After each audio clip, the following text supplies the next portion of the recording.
ابا نے گاؤں والوں کے تانے سنے، چاچا کی کڑوی باتیں برداشت کی، مگر کبھی اپنے ہونٹوں سے زین کی حقیقت بیان نہیں کی، کیونکہ وہ جانتے تھے کہ ان کا بیٹا ایک بہت بڑے مقصد کے لیے کام کر رہا ہے۔ زین نے میری طرف دیکھا تو اس کی آنکھوں میں آنسو تھے۔ اس نے آگے بڑھ کر مجھے اپنے گلے سے لگا لیا۔ ماریا، میری بہن، مجھے معاف کر دو۔ میں نے تمہیں اور ابا کو بہت تکلیف میں دیکھا، مگر میری مجبوری تھی، میں اپنا فرض نبھا رہا تھا۔ ان پچھلے 2 دنوں میں بھی، جب تم سمجھتی تھی کہ میں پاگلوں کی طرح بھٹک رہا ہوں، میں دراصل رات کے اندھیرے میں پولیس کی ٹیم کے ساتھ مل کر چاچا کے خلاف سارے ثبوت اور کاغذی کارروائی مکمل کر رہا تھا۔ زین کی باتیں سن کر میرا دل سکون سے بھر گیا۔ مجھے یقین نہیں آ رہا تھا کہ میرا بھائی نہ صرف بالکل ٹھیک ہے، بلکہ وہ ایک اتنا بڑا افسر ہے جس کے اشارے پر اتنی بڑی پولیس کی نفری حرکت میں آ گئی ہے۔ چاچا ابھی بھی اپنی ہٹ دھرمی پر قائم تھا اور غصے سے بولا، تم میرا کچھ نہیں بگاڑ سکتے، یہ گھر اور حویلی میرے نام پر ہے، میرے پاس اس کے کاغذات ہیں، میں نے تمہارے باپ سے یہ خریدا تھا۔ زین نے ایک سرد مسکراہٹ کے ساتھ چاچا کی طرف دیکھا اور بولا، تمہارے وہ جیلی کاغذات اب کسی کام کے نہیں ہیں۔ میں نے تمہارے ان تمام لوگوں کو پکڑ لیا ہے جو جیلی کاغذات بناتے تھے اور غریبوں کی زمینیں ہتھیا کر تمہارے نام کرتے تھے۔ چاچا یہ سن کر مزید گھبرا گیا۔ زین نے پولیس افسر کو اشارہ کیا۔ پولیس کی ایک گاڑی کا دروازہ کھلا اور اس میں سے چند لوگ باہر نکلے، جنہیں دیکھ کر میرے پیروں تلے سے زمین نکل گئی۔ یہ وہی لڑکے والے تھے جنہوں نے بارات والے دن مجھ پر منحوس ہونے کا الزام لگا کر رشتہ توڑ دیا تھا۔ خوف سے ان کے چہرے پیلے پڑ چکے تھے۔ زین نے چاچا کی طرف اشارہ کرتے ہوئے کڑک دار آواز میں کہا، تم نے صرف غریبوں کی زمینیں نہیں چھینی اور حویلی پر قبضہ نہیں کیا، بلکہ میری بہن ماریا کی شادی بھی تم نے ہی ان لوگوں کو بھاری رقم دے کر عین وقت پر توڑوائی تھی، تاکہ ہم پورے گاؤں میں رسوا ہوں اور ابا صدمے اور قرضے تلے دب جائے اور تم ہماری ساری جائیداد ہتھیا سکو۔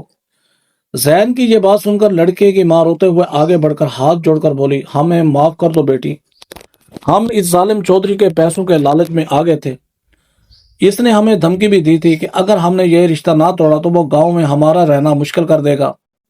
تمہارا کوئی قصور نہیں تھا بیٹی، ہم بہت شرمندہ ہیں۔ یہ ساری سچائی سن کر میرے دماغ میں جیسے دھماکہ ہوا۔ میرا نصیب خراب نہیں تھا، میں منحوس نہیں تھی، بلکہ یہ سب اس ظالم اور لالچی انسان کی سازش تھی، جس کے لیے میں ہر روز روتی تھی اور اپنے نصیب کو کوستی تھی۔ یہ سب چاچا کا کیا دھرا تھا۔ پورے گاؤں والوں کے سامنے آج چاچا کا مکروہ چہرہ بے نقاب ہو چکا تھا۔ گاؤں کے لوگ جو اب تک چاچا سے ڈرتے تھے، وہ بھی اس پر لعنت بھیجنے لگے اور اسے برا بھلا کہنے لگے۔ چند ہی منٹوں میں ظالم چاچا اور اس کے بیٹوں کو پولیس نے ہتھکڑیاں پہنا دیں۔ وہ سب روتے ہوئے زین کے پیروں میں گر کر گڑ گڑا رہے تھے اور معافیاں مانگ رہے تھے، مگر زین نے سختی سے اپنا پاؤں پیچھے کھینچ لیا اور بولا، جب تم نے میرے باپ کو مزدوری کرتے دیکھا اور میری بہن کو گھر سے نکالا، تب تمہیں خون یاد نہیں آیا؟ اب تمہارے لیے کوئی معافی نہیں ہے، تم نے قانون توڑا ہے اور اب قانون تمہیں اس کی سزا دے گا۔ پولیس نے چاچا اور اس کے بیٹوں کو پکڑ کر گاڑیوں میں ڈالا۔ ان کا سارا غرور، ان کی دولت اور ان کی طاقت، سب کچھ ایک ہی پل میں خاک میں مل گیا تھا۔ وہ جس رسوائی کے ساتھ گاؤں سے گئے، وہ سب کے لیے ایک عبرت کا نشان تھا۔ مکافات عمل نے اپنا رنگ دکھا دیا تھا۔ جس نے اپنے سگے بھائی کو بے گھر کیا تھا، آج وہ خود بے گھر اور ذلیل ہو کر جیل کی سلاخوں کے پیچھے جا رہا تھا۔ زین نے پولیس افسران کا شکریہ ادا کیا اور انہیں رخصت کیا۔ اب ہم بہن بھائی اکیلے نہیں تھے، پورا گاؤں ہمارے ساتھ کھڑا تھا اور زین کی عزت اور رتبے نے ہماری ساری محرومیاں ختم کر دی تھیں۔ تھوڑی دیر میں شہر سے ایمبولینس بھی پہنچ گئی اور ابا کا جنازہ گاؤں میں لایا گیا۔